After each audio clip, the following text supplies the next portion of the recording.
Aku berlindung kepadamu ya Allah dari dahsyatnya ujian. Wa darakis syaqa, dan kemudian kesulitan. Wa su'il qada, takdir yang tidak baik.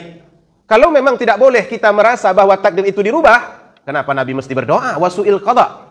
Karena la yaruddul qada illa du'a. Tidak ada yang dapat merubah ketentuan kecuali doa. Banyakkan berdoa. Itu menandakan bahwa kita yakin bahwa Allah itu aziz, bahwa Dia itu menguasai, bahwa Dia itu melindungi. Maka semakin kuat kita berdoa, Allah semakin senang dengan cara kita melayaninya itu. Sebab kita ini adalah seorang hamba. Tapi kan bisa juga berobat, Ustaz? Bisa. Tapi dokter itu tidak menyembuhkan. Dokter itu menganalisis dan membuat resep. Obat itu juga tidak menyembuhkan, tapi fasilitas mendapatkan media untuk didatangkannya kesembuhan. Andai kata obat menyembuhkan, dokter juga menyembuhkan, maka dokter itu tak perlu mati. Cukup dia menyembuhkan penyakitnya sendiri. Tapi kenyataannya, di COVID banyak dokter-dokter yang meninggal dunia. Pasiennya kena COVID, dia juga kena COVID. Ternyata setelah dilalui, lebih duluan dia pergi daripada pasiennya. Pasiennya masih hidup, dia pergi. Jadi tidak dokter yang menyembuhkan. Obat, enggak juga. Banyak orang yang minum obat begitu disiplin. Pagi, siang, malam, jumlahnya juga bukan main banyak. Pulang dari rumah sakit itu satu tenteng membawa obat. Tapi sampai sekarang enggak sembuh-sembuh. Kemana kita harus mengadu? Pergi mengadu kepada Allah.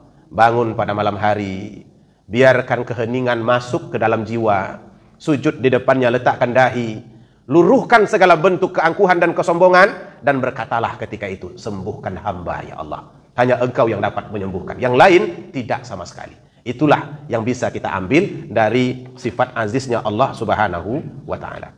Hadirin yang dimuliakan, kemudian yang kedua, pembelajarannya, kalau Allah sudah memperlihatkan bagaimana penguasa, bagaimana kekuatannya ketika hijrah, bagaimana kekuatannya ketika memelihara Ka'bah dengan mengirim burung ababil, bagaimana kekuatannya mengalahkan Fir'aun yang tenggelam, maka berarti kita tidak perlu khawatir.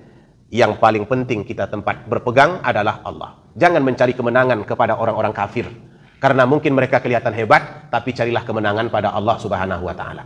Orang Yaman itu sekarang diwawancarai, apa kalian tidak takut berperang dengan Amerika? Dia adalah kekuatan terbesar di dunia saat ini.